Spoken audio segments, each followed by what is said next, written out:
حضرت بریلوی رحمت اللہ تعالی علیہ ہمیں سبق دیتے ہیں، فرماتے ہیں دشمن احمد پہ شدت کیجئے، دشمن احمد پہ اشداء علی الکفار، دشمن احمد پہ ہلکی پھلکی ان کے ساتھ نفرت نہیں، یہ قرآن مجید کا سبق ہے۔ دشمن احمد پہ شدت کیجئے، ملحدوں سے کیا مروت کیجئے، جو بے دین ہو جائے وہ مروت کے قابل۔ ہمارا عجیب معاملہ ہے، وہ ہمارے بچے کاٹتے ہیں، ہم کہتے ہیں نہیں بات بیٹھ کے کرنی چاہیے، وہ ہمارے ٹکڑے کر رہا ہے، خون پی رہا ہے، ہم کہتے ہیں نہیں ٹیبل ٹاک کرنی چاہیے، ہم نے بات کی ہے، سفیر کو بلایا تھا۔ یہ کس قسم کی گفتگو ہے بھائی؟ وہ تیرا خون پی رہا ہے، تو جواب میں کہہ رہا ہے نہیں وہ ہم نے بات کی ہے اقوام متحدہ میں، کل پرسوں بیٹھیں گے آپس میں گفتگو کریں گے، صحیح ہو جائے گا مسئلہ۔ اشداء علی الکفار، اہل ایمان مومن کی پہلی صفت اللہ نے یہ بیان فرمائی کہ وہ کافروں پر وہ سخت ہے، پہلی صفت یہ ہے۔ من احب للہ و ابغض للہ و منع للہ و اعطى للہ فقد استکمل الایمان او کما قال صلی اللہ علیہ وسلم۔ حضور نے فرمایا اگر اللہ کی رضا کے لیے محبت کرنا ایمان کا حصہ ہے تو بغض رکھنا بھی ایمان کا حصہ ہے، اللہ کی رضا کے لیے بغض رکھنا بھی۔ یہ جو جذبہ ہے نا کفر کے خلاف، جذبہ یہ ایمان کی بنیاد ہے۔ لوگ کہتے ہیں اسلام محبت سکھاتا ہے، اسلام، بھائی کون کہتا ہے اسلام نفرت سے؟ اسلام سکھاتا ہی محبت ہے، اسلام سکھاتا ہی۔ لیکن میرے بھائی یہ تو بتلاؤ نا صاحب کہ وہ جو جڑی بوٹی فصل کے ساتھ اگاتی ہے اس کا رنگ ہرا نہیں ہوتا، وہ چہچہاتی لہلہاتی نہیں، کاٹتے کیوں ہو پکڑ کے اسے، دوائی ڈال کے مارتے کیوں ہو؟ اس لیے کہ باقی فصل کو تباہ نہ کرے، باقی فصل کو نقصان۔ کافر پر جب تو سختی کرتا ہے تو اس کا مطلب یہ ہوتا ہے کہ وہ پھر دوبارہ ظلم نہیں کرتا، وہ زیادتی۔ ہماری کافر کے حق میں نرمی ہے۔ سعودی گورنمنٹ کا مراسلہ آیا، انہوں نے کہا جناب ہمیں شکوہ ہے پاکستانی حاجیوں سے کہ حجنے جب جاتی ہیں تو یہ برقع نہیں پہنتی، نقاب نہیں اوڑھتی۔ یہ باقاعدہ مراسلہ ان کی وزارت حج نے پاکستانی، مجھے چونکہ موقع ملتا رہتا ہے حج ٹریننگ پہ جانے کا تو ہمیں وہ پڑھاتے ہیں، کہتے ہیں جی یہ آپ دیکھ لیں، باقاعدہ مراسلہ آیا، بڑی کھل کے بات کر رہا ہوں ذمہ داری سے۔ یہ جناب پاکستان کی جو بیبیاں یہاں حج کرنے آتی ہیں وہ بازاروں میں بغیر نقاب کے پھرتی ہیں، وہ کھجوریں خریدنے چاہتی ہیں تو بغیر نقاب کے، خوشبو لینے جاتی ہیں تو بغیر نقاب کے، لہذا انہیں پردہ کراؤ۔ اگر کوئی بیوی بغیر پردے کے آئی، چلے ایام حج میں تو احرام کی حالت میں تو ہم قبول کر لیں گے، لیکن اگر اس کے علاوہ آئی تو ہو سکتا ہے ڈیبورٹ کر دی جائے، باقاعدہ مراسلہ۔ عام غریب ملک کی، پاکستان کی، انڈونیشیا کی، سوڈان کی بیوی بغیر پردے کے نہیں جا سکتی، پر ٹرمپ کی بیوی بغیر پردے کے سعودی عرب جا سکتی ہے۔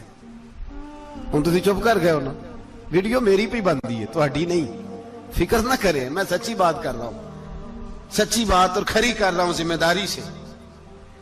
او بھائی اس کی بیوی پر کوئی پابندی نہیں، کوئی پابندی نہیں۔ وہاں تم نے تلواریں پکڑ کے رقص کر لیا، وہاں سب جائز تھا۔ اب تمہیں وہ کدھر گیا متوا جو بھاگ کے آتا ہے کہ گنبد کی طرف منہ نہ کرو؟ وہ کدھر گئے لوگ جو کہتے ہیں جناب دیکھو جی وہ مقدس پاک لوگ ہیں، خبردار ان کی بات نہ کرنا؟ کلیجہ روتا ہے، دل خون کے آنسو ہوتا ہے۔ اتنا بڑا حج کا اجتماع ہوا ہے، تمہیں کوئی توفیق نہیں تھی تو وہاں کہنا تھا اس کو، حج پڑھانے والے کو، خطبہ دینے والے کو کہ برما کے لیے دعائی کر دے، کہنا تھا اسے فلسطین کے لیے۔ بھائی میں جو رونا رو رہا ہوں ذمہ داری سے رو رہا ہوں، خدا را سمجھو، جب تم نے، تمہاری اپنی بات آتی ہے تو 34 ملکوں کا اتحاد اکٹھا ہو جاتا ہے، اور جب امت کی بات آئے پھر کوئی پرواہ نہیں۔ میرے رسول پاک صلی اللہ علیہ وسلم نے جو دین دیا اس کی پہلی شرط یہ ہے اشداء علی، بولیے اشداء علی، کافر پر سختی کرنا پہلا حصہ ایمان کا، رحماء بینہم تو دوسرا نمبر ہے۔ یہ دوسرا ہے. تمہاری سختی صرف اس کے خلاف ہے جو تمہارے مفادات کو ٹھیس پہنچائے, جو تمہاری سنے نا. حضرت سیدنا فاروق اعظم رضی اللہ, میں تفصیل سے بات کروں گا اگلے جمعے جناب فاروق اعظم کے احوال پر. حضرت عمر فاروق رضی اللہ تعالیٰ عنہ بدر کے میدان میں جب نکلے نا, بدر میں, تو حضرت عمر سے حضور نے تجویز مانگی. فرمایا صف بندی کیسے کریں, کس طرح لڑنا ہے. جناب عمر فاروق رضی اللہ تعالیٰ عنہ کہنے لگے حضور یہ جتنے آئے ہیں نا کافر لڑنے, یہ کسی کا کوئی چاچا لگتا ہے, کسی کا کوئی ماموں لگتا ہے, کسی کا بھائی ہے, کسی کا بیٹا ہے, تو محبوبہ صف بندی کی کیا ضرورت ہے, جو میرے رشتہ دار ہے میرے حوالے کریں, میں گردنیں کاٹ کے آپ کو دیتا ہوں. جو ابو بکر کے رشتہ دار ہیں وہ ابو بکر کے حوالے کریں, وہ گردن کاٹ کے دے. جو علی کا کچھ لگتا ہے وہ علی کے حوالے کریں. ہم دنیا کو بتائیں گے کہ اشداء علی الکفار, اشداء علی, اس کے لیے ہمارے پاس سختی ہے, کوئی نرمی. وہ ہمارا سگا بھی ہو تو اس کے حق میں کوئی نرمی.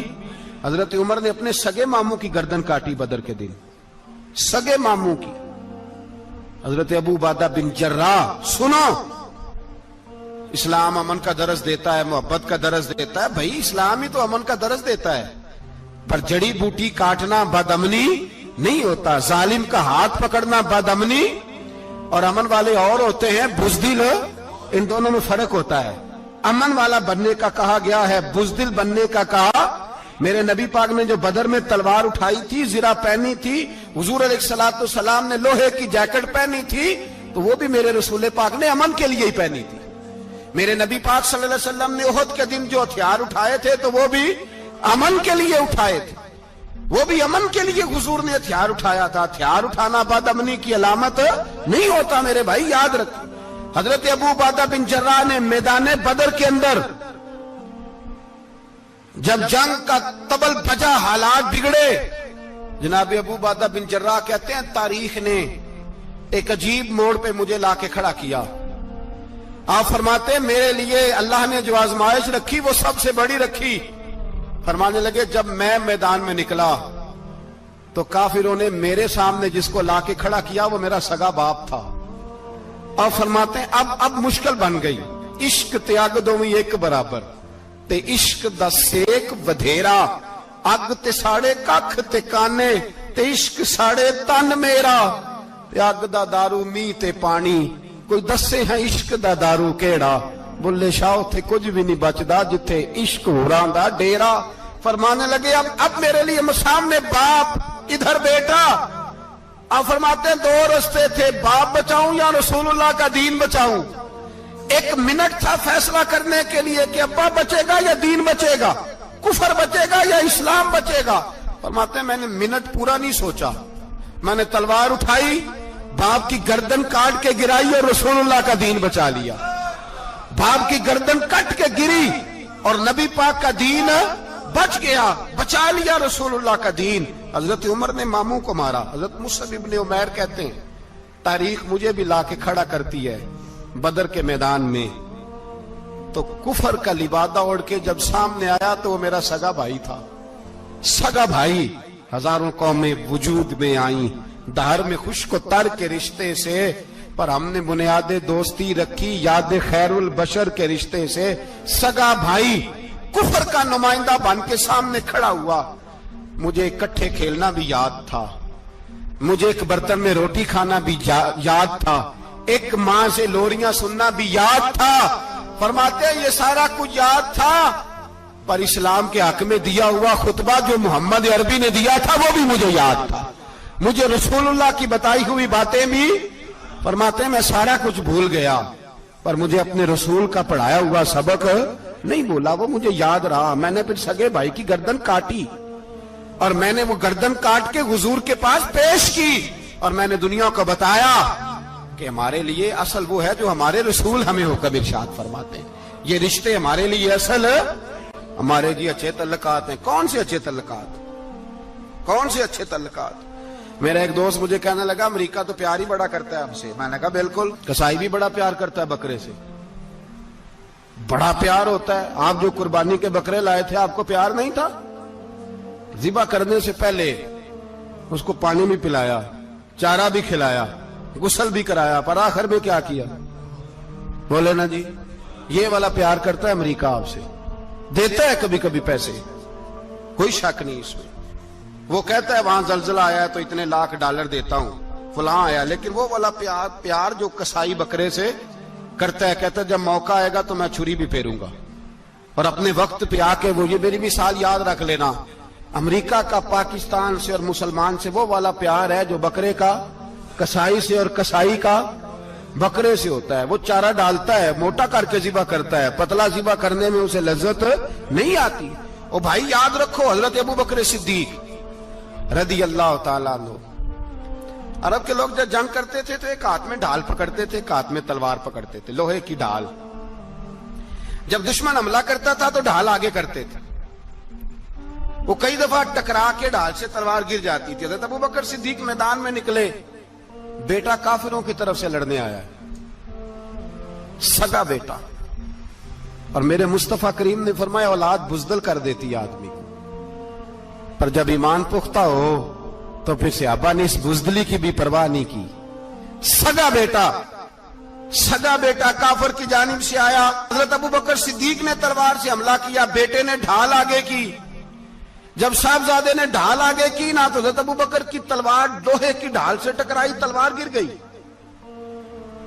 اب حضرت ابو بکر نے ہتے ہو گئے, صاحبزادے نے اٹھائی تلوار, کہتا جب میں مارنے لگا تو خیال آیا گھر تو میرا اجڑے گا نا, باپ تو میرا ہی ہے نا.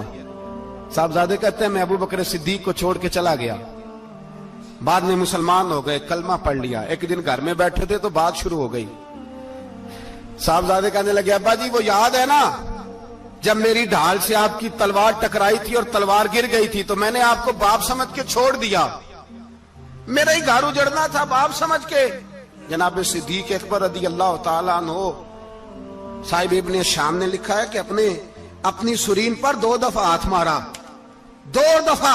کہنے لگے بیٹے تو اس وقت کافر تھا, تو نے مجھے چھوڑ دیا, میں جب واپس پلٹا تھا نا اسی دن اسی لمحے تو میرے دل میں خیال تھا کہ بیٹے نے تو چھوڑ دیا ہے, لیکن اگر بیٹا یوں میری تلوار کے نیچے آتا میں بیٹا سمجھ کے معاف نہ کرتا, کفر کا نمائندہ سمجھ کے قتل کر دیتا. علامہ اقبال نے اپنی خوبصورت انداز میں لکھا ہے, کہتے ہیں سلطان مراد ہندوستان کا بادشاہ تھا. اقبال نے لکھا ہے, اقبال کہتے ہیں اس نے ایک مستری کو بلایا مسجد بنانے کے لیے, کہا اس طرح کی بنانا میرا دل خوش ہو جائے. معمار نے مستری نے مسجد بنائی, بادشاہ سلامت کو پسند نہ آئی تو بادشاہ سلامت نے اس مستری کا ہاتھ غصے سے کاٹ ڈالا, پوچھ کوئی نہیں نہ سکتا. وہ سیدھا قاضی کی عدالت میں کٹا ہوا ہاتھ لے کے گیا اور قاضی کے دروازے پہ جا کے کہنے لگا میں پوچھ سکتا ہوں آپ کس کا کلمہ پڑھتے ہیں, پوچھ سکتا ہوں. تو قاضی کہتے ہیں میری کرسی بھی کانپنے لگی اور جس کمرے میں بیٹھا تھا وہ کمرہ بھی کانپنے لگا. میں نے کہا سوالی تو بات کا, کہانی پہلے بتاؤ کلمہ کس کا پڑھتے ہو. تو قاضی کہتا ہے میری آنکھیں برس پڑی. میں نے کہا میں اس کے کلمہ پڑھتا ہوں جو دنیا میں بھی میرا وارث ہے, قیامت میں بھی وہی میرا والی بنے گا. جو دنیا اور آخرت میں میرا والی ہے, میں مصطفیٰ کا کلمہ پڑھتا ہوں. تو کہنے لگے ہاں اس لیے تجھ سے یہ بات کہلوائی ہے کہ کہیں تو بادشاہ کا تو کلمہ نہیں پڑھتا, معاذ اللہ. تو قاضی عدالت میں بیٹھا ہے کرسی پہ, اس کا کلمہ تو نہیں پڑھتا. کہا نہیں میں مصطفیٰ کا. پھر دیکھ میرا ہاتھ کٹ گیا ہے, اب تو بتا کہ تو بادشاہ سمجھ کے معاف کرے گا یا رسول اللہ کا دین سمجھ کے نافذ کرے گا. ڈاکٹر اقبال کہتے ہیں وہ قاضی نے حکم جاری کیا کہ فوراً بادشاہ کو بلایا جائے. ہندوستان کا فرما روا پیغام گیا تو کانپتا ہوا آیا, قاضی نے سامنے کھڑا کیا, ایک طرف بادشاہ اور ایک طرف وہ معمولی معمار مستری کام کرنے والا.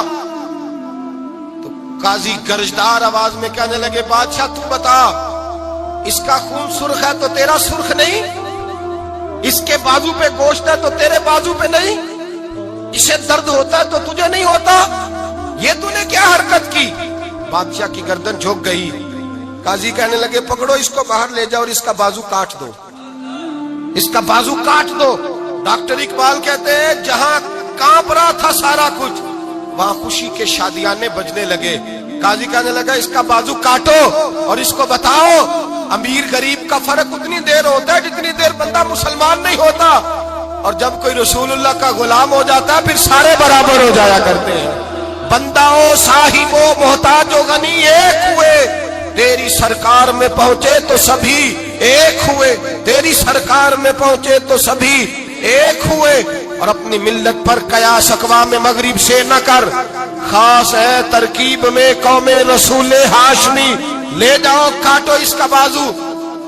اقبال کہتے ہیں جب باہر لے جایا گیا بادشاہ کو تو بادشاہ نے گردن جھکائی، وہ مستری کہنے لگا تو نے گردن کیوں جھکا دی ہے، اب کیا ہوا؟ تو بادشاہ سلطان مراد آنکھ کھول کے کہنے لگا بھول گیا تھا، غلطی ہو گئی تھی، بادشاہی کے تکبر میں آیا تھا، وہ جو تیرا ہاتھ کاٹا ہے وہ تکبر سے کٹ گیا ہے، اور یہ جو گردن میں نے جھکا دی ہے یہ میں نے اپنے نبی کے دین کی حد کے نیچے جھکا دی ہے، حضور کے قانون کے نیچے جھکا دی ہے، یہاں سزا لوں گا وہاں شرمندہ نہیں ہونا چاہتا۔ اس مستری نے بڑھ کے سینے سے لگا لیا اور کہنے لگا قاضی صاحب میں نے معاف کیا، مجھے پتا چل گیا ہے کہ مسلمان بادشاہوں کا کلمہ نہیں پڑھتے، محمد عربی کا کلمہ پڑھتے ہیں، رسول اللہ کا کلمہ پڑھتے ہیں، اور جب تک مسلمان نبی پاک کا کلمہ پڑھیں گے کوئی اللہ کی حدوں کو نہیں توڑے گا، کوئی دین کو پامال نہیں کرے گا، کسی کے اندر طاقت پیدا نہیں ہوگی کہ وہ دین کی حد کو توڑ سکے۔ حضرت جناب سیدنا محمود غزنوی رحمت اللہ تعالی علیہ بیٹھے ہیں اپنے دربار میں، ایک غریب عورت تڑپتی روتی ہوئی آئی، ماں بلکتی ہوئی آئی اور آگے کہنے لگی بادشاہ ذرا مجھ غریبنی کی فریاد بھی سن۔ بادشاہ نے کہا جلدی سے بلاؤ، کہیں اس کی چیخیں کوئی زلزلہ برپا نہ کر دیں۔ قریب آئے، کیا بات ہے؟ کہنے لگی کوئی شاہی خاندان کا نوجوان ہے، میں بیوہ عورت ہوں، ہندو مذہب سے تعلق رکھتی ہوں، میری 4 بیٹیاں ہیں، کوئی بادشاہ کوئی شاہی خاندان کا نوجوان ہے، سپاہیوں سمیت آتا ہے، شراب کے مٹکے لاتا ہے، میرے گھر میں گھستا ہے، میرے پاس اور تو کوئی شے نہیں، ایک عزت ہی ہے۔ جب وہ جوان بیٹی کی طرف دیکھتا ہے تو میں سوچتی ہوں اب دنیا میں بچا کیا ہے۔ بادشاہ میں بڑی مشکل سے تجھ تک پہنچی ہوں، میں اگرچہ ہندو ہوں پر میری فریاد رسی کون کرے گا؟ سلطان محمود غزنوی کہنے لگے تو جا، اور میں نے اپنے سارے سپہ سالاروں کو، سپاہیوں کو حکم دے دیا ہے آئندہ جب تو آئے گی تو تجھے رات کا وقت بھی میرا دربار کھلا ملے گا، جیسے ہی وہ تیرے گھر آئے فوراً پہنچ جانا، آ کے اطلاع دینا۔ رات کا سناٹا، وہ غریبنی پھر تڑپتی ہوئی چیختی ہوئی آئی، بادشاہ ذرا جلدی کر غریب کی عزت لوٹ نہ جائے، ذرا جلدی نکل، دیکھنا کوئی سرمایہ آج ختم نہ ہو جائے۔ بادشاہ خود اٹھے، تلوار پکڑی، گھر میں گئے، دیا جل رہا تھا، دیا بجھایا، اب بادشاہ نے اللہ اکبر کہا، اور شاہ میں زرق برق نوجوان کی گردن پر جب بادشاہ نے تلوار ماری، لڑک کر کے گردن دور گری، پھر ہندوستان کا فرما روا سجدے میں گرا، کہنے لگا اے اللہ تیرا شکر ہے، اے اللہ تیرا شکر ہے، اے اللہ تیرا شکر ہے۔ پھر بادشاہ نے کہا پانی تو لاؤ، دیا تو جلاؤ، پانی لایا گیا، کہا روٹی تو لاؤ، خشک روٹی کے چند ٹکڑے بادشاہ نے کھائے، 1 گلاس پانی کا، 2 گلاس پانی کے، 4 گلاس پانی، 2 جگ بادشاہ پانی کے پی گیا، اور پھر روتا ہوا جب اٹھا تو بی بی کہنے لگی بادشاہ تیرا شکریہ، پر مجھے سمجھ نہیں آئی اس رنگ کی، دیا کیوں بجھایا ہے، سجدہ کیوں کیا ہے، پانی کیوں مانگا ہے؟ تو بادشاہ کہنے لگا بی بی بس تیرا کام ہو گیا تو چھوڑ۔ کہنے لگی ذرا بتا تو صحیح، تجھے واسطہ اس رسول کا جس کا تو نے دین نافذ کیا ہے، اور جس کے کہنے پر تو نے غریبنی کا کام آج اس کی عزت کو لٹنے سے بتا تو صحیح۔ تو بادشاہ کہنے لگا ایک کی بہن ہے، اور یہ جو تیرے گھر آیا تھا یہ اسی ایک بہن کا بیٹا ہے، اور اکلوتا بیٹا ہے، تحقیق کی تو پتا چلا میرا اپنا بھانجا یہ ظلم کر رہا ہے، میں نے قسم کھائی تھی کہ جب تک تجھے انصاف نہیں ملے گا نہ روٹی کھاؤں گا نہ پانی پیوں گا۔ آج 3 دن سے حلق خشک ہے، اس لیے کہ مصطفیٰ کا دین نافذ کرنا ہے، اس لیے کہ حدود اللہ کو قائم کرنا ہے۔ فرمایا آج جب میں نے دیا گل کیا، آج چراغ بجھایا تو اس لیے کہ جب بھانجے کو ماروں تو کہیں بہن کی صورت سامنے نہ آ جائے، یہ انصاف ہے، یہ بے انصاف ہوتا ہے. یہ وہ انصاف ہے جو نہیں دیکھتا کہ سامنے کیا ہے، اس کی آواز نہیں ہوتی، دھڑکن نہیں ہوتی. یہ تلوار چلتی ہے تو لحاظ نہیں کرتی، اس لیے دیا بجھایا تھا. اور سجدہ شکر اس لیے ادا کیا ہے کہ اے اللہ تیرا شکر ہے میں نے تیرے رسول کا دین نافذ کر دیا ہے. یہ بات کہہ کر کے سلطان محمود غزنوی کہنے لگے پانی پیا ہے، اس لیے کہ اس دن کا پیاسا ہو جس دن تو فریاد لے کے آئی. خشک روٹی اس لیے کھائی ہے اس دن کا بھوکا ہوں جس دن تو پھر روتے ہوئے. محمود غزنوی نے پیر باہر رکھا، 4 بیٹیاں جوان، ایک اماں دوڑی ہوئی آئی اور قدموں میں بیٹھی، کہنے لگی محمود میں نے نہیں دیکھا ابو بکر، میں نے کوئی ابو بکر کو تو دیکھا نہیں، عمر عثمان و علی کو تو میں نے نہیں دیکھا. فاطمہ زہرا کے باپ کی کیفیت کیسی تھی، پر تیرے رنگ میں تیرے انداز میں مجھے جلوے ضرور نظر آئے ہیں. اب میری بیٹیاں عام بیٹیاں نہیں رہیں گی، یہ فاطمہ کی کنیزیں بنیں گی. اب میں حضرت عائشہ کا پانی بھروں گی. تو نے حضور کا دین نافذ کیا ہے، اب میرا دل بدل گیا ہے. تو کلمہ پڑھا، ہم 5 ماں بیٹیاں مسلمان ہونا چاہتی ہیں. میرے بھائی، جب رسول اللہ کا دین نافذ ہوتا ہے پھر غریب کی مدد ہوتی ہے. غریبوں نہ آزماؤ بار بار چہرے بدل کے ظالموں کو. دعا کرو رمضان کی سہانی صبح میں، اے اللہ ہمیں کوئی محمود غزنوی کا وارث عطا فرما، اے اللہ کو سلطان صلاح الدین ایوبی کا جانشین عطا فرما، کوئی عمر بن عبدالعزیز کو ماننے والا دے، ہمیں وہ دے جس کے لبوں پہ امام حسن اور حسین کا نام جاری ہو.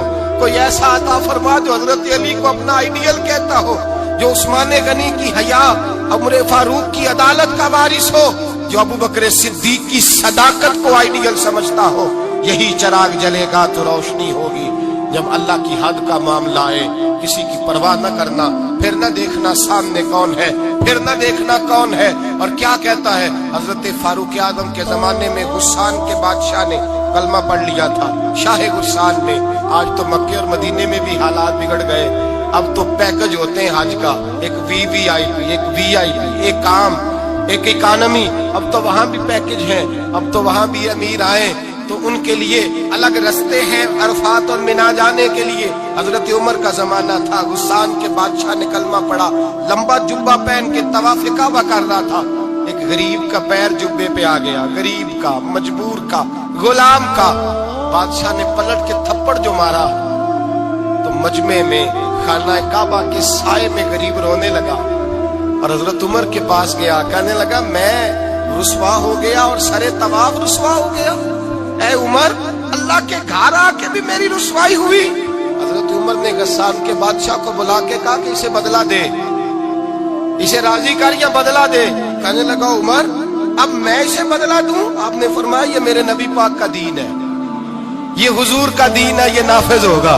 یہ امیر غریب کے لیے علیحدہ علیحدہ نہیں، اسے بدلہ دے، یہ تجھے تھپڑ مارے گا، تجھے کھانا پڑے گا. اس نے کہا اگر میں ایسا نہ کروں تو آپ فرمانے لگے پھر میں عمر ہوں، پھر میں تجھ سے کرواؤں گا، تجھے کرنا پڑے گا، تجھے یہ کرنا پڑے گا، میں کرواؤں گا. حضرت سیدنا عمر فاروق نے کہا ایک رات کا وقت ہے تیرے پاس، یا اسے راضی کر لے یا سویرے اسی طرح طواف ہوگا، اسی طرح مجمع ہوگا اور طواف کی اس جگہ جہاں تو نے تھپڑ مارا تھا یہ تجھے تھپڑ مارے گا اور سارا زمانہ دیکھے گا کہ رسول اللہ کا دین کیسے نافذ ہوتا ہے. تجھے تھپڑ کھانا پڑے گا، مار کھانی پڑے گی. اللہ اکبر. جب سیدنا فاروق اعظم نے اسے یہ کہا، ایک رات سوچنے کا وقت لیا. اس نے راتوں رات سامان اٹھا کر کے واپس بھاگ گیا، عیسائی ہو گیا. ایک آدمی نے کہا عمر اتنا بڑا بادشاہ تھا، اس کے پیچھے کتنے لوگ مسلمان ہوتے، مال خزانہ میں کتنا نفع آتا، یہ ہوتا وہ ہوتا. حضرت عمر کہنے لگے چپ کر جاؤ، نہ مال چاہیے، نہ زیادہ تعداد چاہیے، نہ بادشاہ چاہیے، ہمیں تو اپنے مصطفیٰ کا دین چاہیے. ایاز، یہ لاہور بڑا خوش قسمت ہے نا، ایاز بھی یہی رہتے ہیں لاہور میں. تو ایاز بیٹھے ہوئے تھے، محمود جو تھے وہ کنوں کھا رہے تھے تو انہوں نے الگ الگ ٹکڑے اس کے کیے. پہلا دیا ایاز کو، ایاز گھٹ گھٹ کر کے کھا گیا. دوسرا ٹکڑا مالٹے کا، کنوں کا، محمود نے اپنے منہ میں رکھا تو تھوک دیا، کہنے لگا ہو اتنا کڑوا، تو کیسے کھا گیا ہے؟ تو یاد ہنس پڑا, کہنے لگا بادشاہ تیرے ہاتھوں سے ہمیشہ میٹھے ہی کھائے ہیں, پہلی دفعہ کڑوا آیا تھا, اگر تھوک دیتا تو کوئی مزہ تو نہیں تھا نا یار. تو جن ہاتھوں سے میں نے ساری زندگی میٹھے کھائے, خدا نعمتیں دے تو کیا بات ہے. لیکن لوگوں کا یہ حال ہے کہ منٹ میں شکوہ شروع کر دیتے ہیں, ایک منٹ میں. ابھی پورے 6 ماہ نہیں ہوئے تکلیف آئی اور کہتے ہیں حضرت حال ہی کوئی نہیں, بس گئے کام سے. تھوڑا سہنا سیکھیں, دکھ قبول محمد بخشا, راضی رہن پیارے. تکلیفیں جب اس کی طرف سے آئیں, اس کی طرف سے جب آزمائشیں آئیں, جب وہ چاہے کہ کچھ دن اپنے بندے کو آزمایا جائے, اور یہ بھی علامت محبت ہوتی ہے. میں نے نا اپنے اصحاب سے ایک دفعہ پوچھا, کچھ لوگوں کو آپ اٹھ کے ملتے ہیں, پیار بھی کرتے ہیں اور کچھ سے صحیح سلام بھی نہیں لیتے. تو فرمانے لگے تو بڑا دھیان رکھتا ہے, یہ خاص بات ہی تو نے پوچھ لی ہے. میں نے کہا حضور اس کو تو کھولیں. فرمانے لگے کچھ بندے نا اپنے ہوتے ہیں, انہیں منہ نہ بھی لگاؤ تو انہیں جانا نہیں, جوتے بھی پڑے تو اپنا ہے تو اس نے چھوڑ کے تھوڑا جانا ہے. اس کی ٹینشن لینے کی ضرورت, بندے کو پتا ہوتا ہے روٹی نہ بھی دی تو ادھر ہی ہے, ہمارا جو ہوا. اور کچھ ایسے ہیں جن کو پروٹوکول نہ دو تو بھاگ جاتے ہیں. وہ کہتے ہیں دیکھو جی میں آیا, میں نے پوچھا ہی نہیں. فرمانے لگے یہ بیگانے لوگ ہوتے ہیں جس کو نہ کہا تھا نا بابے بلے شاہ صاحب نے, راتی جاگیں تے شیخ صدا میں, راتی جاگ دے کتے تیتھوں اتے. اور یہ شیر جان ہے. فرمانے لگے وہ مالک دا در مول نہ چھڑ دے, پاویں مارو 100 جتے. اللہ کرے آپ سمجھے, وہ مالک دا در مول نہ چھڑ دے, پاویں مارو 100 جتے. رکھا سکھا کھا دنے جا رکھاں وچ ستے, تیتھوں اتے ایک برکی دا قدر پچھانن, پاویں مالک ہون ستے تیتھوں اتے. اٹھ بلیا چل یار منا لے, نہیں تے بازی لے گئے نہیں کتے, نہیں تے بازی لے گئے نہیں کتے. تو حضرت غوث اعظم فرماتے ہیں یہ آزمائش بتائے گی کہ تیرا رب سے پیار کتنا ہے, یہ آزمائش بتائے گی کہ تو اللہ کے قریب کتنا ہے. چوتھی بات حضرت غوث پاک کی, سمجھ آ رہی ہے میری باتوں کی. مجھے ان کی کرامتیں بھی آتی ہیں کافی ساری, میں نے پڑھی ہیں. غوث پاک کی کرامتیں تواتر کے ساتھ ہیں. مجھے حضرت غوث اعظم کے بارے میں کس کس بزرگ نے کیا کہا وہ بھی آتا ہے, اعلیٰ حضرت نے جو اشعار لکھے وہ بھی آتے ہیں. حضرت سلطان باؤ نے جو کہا نا شہر بغداد دے ٹکڑے منگ ساں تے کر ساں میرا میرا, مجھے آتے ہیں. لیکن میں یہ چاہتا ہوں کہ جو وہ ہم سے چاہتے تھے اس پر کیوں نہ بات کی جائے, جو چاہتے تھے کہ لوگ اس طرح کے بنے اس پر کیوں نہ کلام کیا جائے, ان کی چاہت کو کیوں نہ دیکھا جائے. تھوڑی دیر کے لیے ایسی باتیں کرنا جن میں کانوں کا لطف زیادہ ہو وہ تو اپنی جگہ پہ, لیکن ان کی تعلیمات, ان کے افکار, میں جو بات کرنے لگا ہوں اسے دل کے کانوں سے سننا. حضرت غوث پاک فرماتے ہیں میں نے 40 سال دین پڑھایا ہے, 40 سال ریسرچ کی ہے, تحقیق کی ہے, 40 سال. لیکن آپ فرماتے ہیں میں نے بڑے بڑے نیک اعمال دیکھے, بڑے عمل ہیں جو اللہ کے قریب لے جاتے ہیں, پر میں نے دیکھا ہے بھوکوں کو روٹی کھلانے سے زیادہ کوئی عمل ایسا نہیں جس سے رب جلدی راضی ہوتا ہو. کھانا کھلاؤ, دنیا آوے کھا کھا جاوے راضی ہووے بلا. کھانا کھلاؤ لوگوں کو کھانا.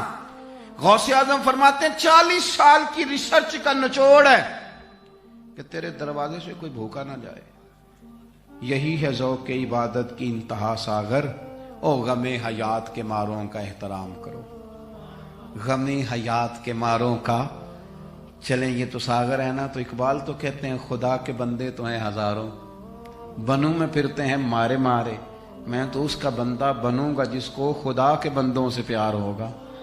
حضرت غوث پاک فرماتے ہیں بھوکوں کو, میرے نبی پاک علیہ السلام نے فرمایا. اور یارو سننا, میں آپ سے عرض کروں, کچھ لوگ ایسے ہیں, کچھ لوگ, میں گھر میں بیٹھا تھا, کسی دعوت پہ گیا ہوا تھا, تو باورچی خانہ بالکل کونے میں تھا, میرے اپنے عزیز تھے, قریبی تعلق تھا. تو وہ ان کی کام والی کہنے لگی کہ یہ آپ نے جو چیزیں تلنی تھیں وہ تل لی ہیں, تو یہ گھی کا کیا کرنا ہے.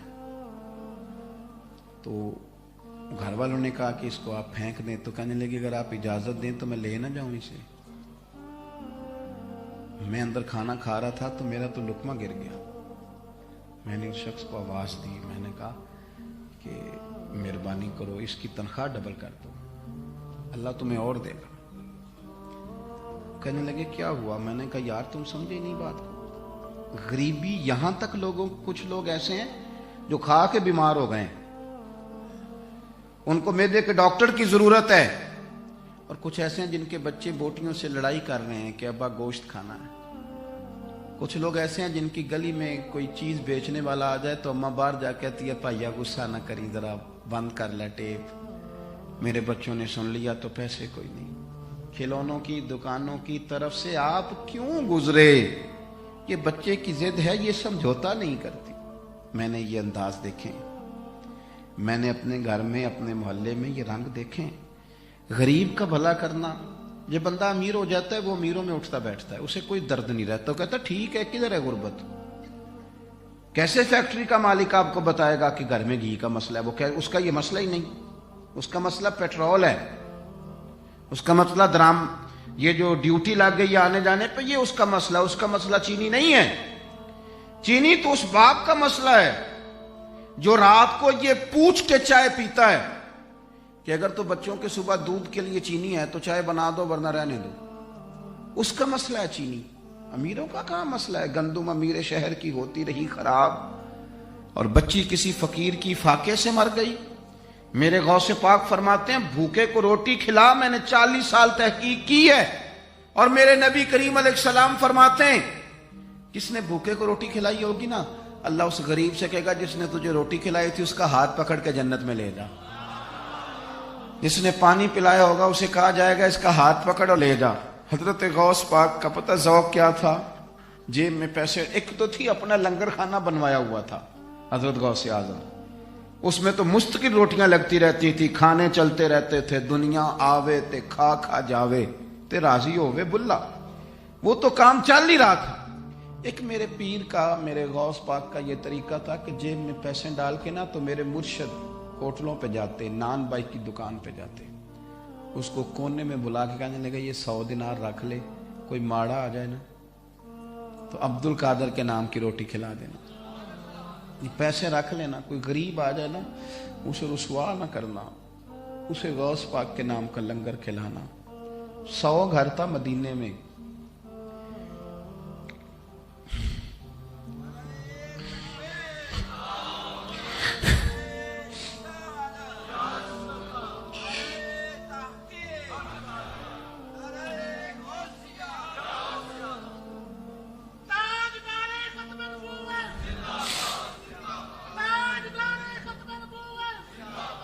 ایک 100 گھر تھا مدینہ منورہ میں, ایک 100 گھر تھا جس میں 2 وقت روٹی آتی تھی, بچوں کے کپڑے آتے تھے, دوائیوں کا خرچہ آتا تھا, پتہ کوئی نہیں تھا کون دے جاتا ہے. پھر اچانک سب کے گھر میں کھانا آنا بند ہوا. لوگ ایک دوسرے سے پوچھنے لگے تیرے گھر کب سے نہیں آیا؟ کہا 18 محرم سے. تیرے گھر کب سے نہیں آیا؟ 18 محرم سے. تیرے گھر کب سے نہیں آیا؟ پتہ کرو. پتہ کوئی نہیں تھا, کوئی نقاب پوش دے جاتا ہے. غریب ایک دوسرے کے گلے مل مل کے رونے لگے. پتہ کرو 18 محرم کو کیا ہوا, تو پھر تصدیق ہو گئی 18 محرم کو امام زین العابدین کا وصال ہو گیا. 18 محرم کو امام اکھاں جدو میٹیاں نا زمانہ مینو روے گا, اپنا تے اپنا بیگانہ بھی مینو ہی روے گا. جدو نہ میں دسیا میں خارا نو میں خانے وچ, پھر جام ٹوٹ جان گے میں خانہ میں نو روے گا. عرض کر رہا تھا ایک بزرگ ضعیف آدمی تھے, وہ نا پودا لگا رہے تھے اپنے ہاتھوں سے, راشا بھی تھاری تھا, ہاتھ کامتے بھی تھے. محمود گزر رہے تھے, بزرگوں کو دیکھ کر کے فرمانے لگے بابا جی نہ تو آپ اس کی چھاؤں میں بیٹھ سکیں گے, آپ کی عمر بتاتی ہے کہ اس کا پھل بھی آپ نہیں کھا سکیں گے, تو اتنی مشقت آپ کر رہے ہیں. تو بابا جی مسکرائے اور محمود کی طرف دیکھ کر کے فرمانے لگے بیٹا میں پھل نہیں کھاؤں گا تو میرے پوتے تو کھائیں گے نا, اور میں نہیں چھاؤں میں بیٹھوں گا تو یہاں سے گزرنے والے مسافر تو بیٹھا کریں گے. محمود بڑے خوش ہوئے. اتنی اچھی بات, اتنا خیر کا جذبہ, اتنی اچھی امید, اتنا تازہ دم شخص فوراً ایک اشرفیوں کی تھیلی نکالی اور کہا بابا جی یہ تحفے میں رکھ لیں، قبول کر لیں۔ بابا جی نے تھیلی تھامی اور مسکرا کے فرمانے لگے محمود آپ تو کہہ رہے تھے کہ آپ پھل نہیں کھائیں گے، میں نے تو ابھی لگایا ہی نہیں، پھل اللہ نے پہلے عطا فرما دیا۔ دیکھیں میں نے امید لگائی تھی کہ میں خیر کروں گا تو مجھے تو پھل مل گیا۔ محمود نے نہ ایک تھیلی اشرفیوں کی اور تھمائی، اور رکھ لیجئے۔ تو بزرگ فرمانے لگے محمود میرے اخلاص کی برکت دیکھو، لوگوں کے باغ میں سال میں ایک دفعہ پھل آتا ہے، میں نے اپنے رب کے ساتھ اخلاص کے ساتھ سفر شروع کیا ہے تو میرے باغ میں سال میں 2 دفعہ پھل دے دیا ہے۔ ایک تھیلی اور دی۔ آپ نہ ذوق بنائیں، کبھی بھی مایوس زندگی نہیں گزارے۔ اور یہ جو ہمارا مزاج ہے نا کہ دنیا میں ایک میں ٹھیک ہوں اور ایک جو میرے پیچھے ہاتھ باندھ کے چلتا ہے وہ ٹھیک ہے، اس ذوق سے بھی باہر نکلیں۔ آپ ذرا باہر نکل کے دیکھیں، بندہ چھوٹا تب نظر آتا ہے جب دور سے دیکھا جائے یا غرور سے دیکھا جائے۔ آپ قریب جا کے لوگوں کو دیکھیں، لوگوں کے بارے میں اچھے جذبات رکھیں، دل کو نرم کریں۔ کیوں؟ اس لیے کہ میرے محبوب پاک علیہ السلام نے فرمایا میری ساری امت کبھی گمراہی پر جمع نہیں ہوگی، یہ ہو نہیں سکتا کہ سارے لوگ خراب ہو جائیں، یہ ممکن نہیں۔ ایک بات تو یہ، اور دوسری بات میرے بھائی حضور نا داعی اللہ ہیں، وَدَاعِيًا إِلَى اللَّهِ بِإِذْنِهِ وَسِرَاجًا مُنِيرًا۔ حضور نے نا ہمارا رخ اللہ کی جانب موڑا ہے، اللہ کی جانب، توحید کی جانب، اپنی رسالت کی جانب۔ زندگی کے اندر کبھی بھی آپ کسی اوہام پرستی کا شکار نہ ہو۔ ہم چونکہ صوفیاء کے ماننے والے ہیں، ہم چونکہ اللہ کے بندوں کی غلامی کرنے والے ہیں، تو یہ جو اللہ والے ہوتے ہیں یہ تو عقیدہ توحید مضبوط کرتے ہیں۔ شاید باقی لوگ تو توحید بتاتے ہوں، یہ تو توحید چکھا دیا کرتے ہیں۔ تصوف اور طریقت کا جو بنیادی معنی ہے وہ معرفت خداوندی ہے۔ کبھی بھی یہ جو ہم وہم کا شکار ہے نا، وہم کا، یعنی ابھی تک لوگ کہہ رہے ہیں کہ کالی بلی رستہ کاٹ گئی ہے، ابھی تک لوگ کہہ رہے ہیں کہ میں نکلوں تو مجھے آواز نہ دینا، ابھی تک لوگوں کو مسئلہ بناؤں۔ آج کے دور میں بھی جبکہ آپ نے اس رب کریم کی بارگاہ کی عبادت کا اعلان کیا ہے کہ جو مالک کریم وحدہ لا شریک ہے، اور اس رب کریم کے ہوتے ہوئے آپ لوگوں سے ڈرتے ہیں۔ آپ انسانوں کے بارے میں وہم کا شکار ہیں۔ اتنا کچا نظریہ میرے رسول پاک صلی اللہ تعالی علیہ وسلم نے نا ہمیں ان چیزوں سے باہر نکالا۔ اہل عرب کا یہ طریقہ تھا کہ وہ کچھ وہموں کا شکار رہتے تھے، کعبے کا طواف کرتے تھے تو کپڑے اتار کے، قربانی کر لی تو اب اس کا گوشت دیواروں کے ساتھ ملیں گے، اور حج کر کے آئے تو آپ دروازوں سے داخل نہیں ہوں گے، چھتوں سے آئیں گے۔ یہ کام نہیں کریں آپ۔ وہ جو اوہام پرستی ہے خاص قسم کی، وہم کا شکار ہونا، وہم کا، یعنی بڑی معذرت کے ساتھ مجھے یہ بات کرنی پڑے گی کہ اتنا کالا جادو، ہر تیسرے آدمی کو کالا جادو، ہر تیسرے آدمی کو۔ اور خیر سے وہ جو بتانے والے وہ بھی بڑا انوکھا انداز انہوں نے اختیار کیا ہوا ہے۔ وہ کہتے تجھے جادو کر دیا کسی نے۔ کس نے کہا کہ یہ مجھے بتانے کا حکم نہیں، مجھے شرارت کا حکم تھا، شرارت میں نے کر دی، اب تو گھر جا کے سوچتا رہے۔ اسی طرح ڈھیروں قسم کے ملنگ ہمارے کھاتے پڑ گئے، ٹال پہنے ہوئے، اور وہ آ گئے۔ وہ لوگوں کو قسمت کا حال بتاتے ہیں۔ آپ کا تو مجھے نہیں پتا، میں نے اپنے دیہاتوں میں دیکھا ہے کہ وہ سونا بھی ڈبل کرتے تھے، بعد میں پتہ چلتا تھا اب سنگل بھی غائب ہو جاتا تھا۔ ہنسے نہیں جی، اونچا نہیں ہنسنا چاہیے کبھی بھی، یہ محافل ہے ہماری، سنجیدہ ماحول ہے۔ میری بات پہ آپ توجہ کریں گے عزیز کہ آپ اوہام پرستی کا شکار نہ ہوں، ورنہ آپ اور نبی پاک صلی اللہ علیہ وسلم نا جگہ جگہ حضور ہمیں ذوق دیتے، سمجھاتے کہ تم نے اپنی توجہ اللہ رسول کی جانب رکھنی ہے، تم نے الجھنا نہیں، ورنہ آپ کیسے میدان میں نکلیں گے؟ فوجی کہہ دے ہمیں کالا جادو ہو گیا، ہم سے جایا نہیں جاتا، تو جنگ ہوگی۔ کوئی کہہ دے ہم پر تو وہ جو فلانے نے سیو کرا دیا ہے تو ہم دفتر نہیں جا سکتے، تو کاروبار زندگی چلے گا؟ کن چکروں میں پڑ گئے؟ جادو ہوتا ہے، اس کی حقیقت سے انکار نہیں، لیکن اتنا کچا ماحول، اتنی کمزور بات، یہ اہل ایمان کا شیوا نہیں ہے۔ آپ مضبوط رہیں۔ عارف رومی رحمت اللہ علیہ فرماتے میں کبھی بھی زندگی میں کوئی بات اس لیے نہیں کی کہ مجمع ہنسے، اور ہنسنا ویسے بھی شریعت میں مسکرانا ہے، کہہ لگا کے تو روٹین میں بھی ہنسنے سے پرہیز کرنی چاہیے۔ وہ کہتے ہیں ایک بادشاہ تھا تو اس کا بھی ذہن بن گیا تھا کہ پتہ نہیں یہ کیا ہو جاتا ہے، کچھ یہ لوگ نا ہمارا وہم بڑھاتے ہیں آج کل، جو تویز دھاگے والے لوگ ہیں نا، یہ اور اضافہ کرتے ہیں اس کے اندر، اور کہانیاں بنا کے دیتے ہیں، لوگ اور زیادہ الجھ جاتے ہیں۔ بادشاہ تھا تو وہ شکار کرنے جاتا تھا تو اس کے ذہن میں یہ خیال تھا کہ اگر رستے میں کوئی بندہ میرے متھے لگ جائے تو میرا شکار ٹھیک نہیں ہوتا۔ تو وہ کیا کرتا، وہ جب سفر کے لیے نکلتا تو لوگوں سے کہتا سارے رستے خالی کرا دو، میں نے شکار کے لیے جانا ہے۔ لوگ رستے خالی کرا دیتے۔ ایک دن ایک آدمی بیچارہ نے ایک آنکھ سے اسے نظر نہیں آتا تھا، وہ کوئی جنگل سے لکڑیاں کاٹ کے آ رہا تھا تو اچانک وہ چڑھ گیا۔ اذانیں زیادہ ہوتی ہوں تو ایک کا ہی جواب دینا ضروری ہوتا ہے، وہ ہم دے چکے ہیں، اس لیے آپ توجہ کریں میری بات۔ تو وہ بیچارہ چڑھ گیا لکڑ ہارا سڑک پہ، اس کے سپاہیوں نے بندے تو بڑے ہٹائے تھے پر یہ غلطی سے آ گیا، انہوں نے پکڑ لیا، بادشاہ کے سامنے پیش کیا۔ بادشاہ کہنے لگا تمہیں نہیں پتا کہ میرے رستے میں کوئی آئے تو میرا شکار نہیں ٹھیک ہوتا، اس کو باندھ دو۔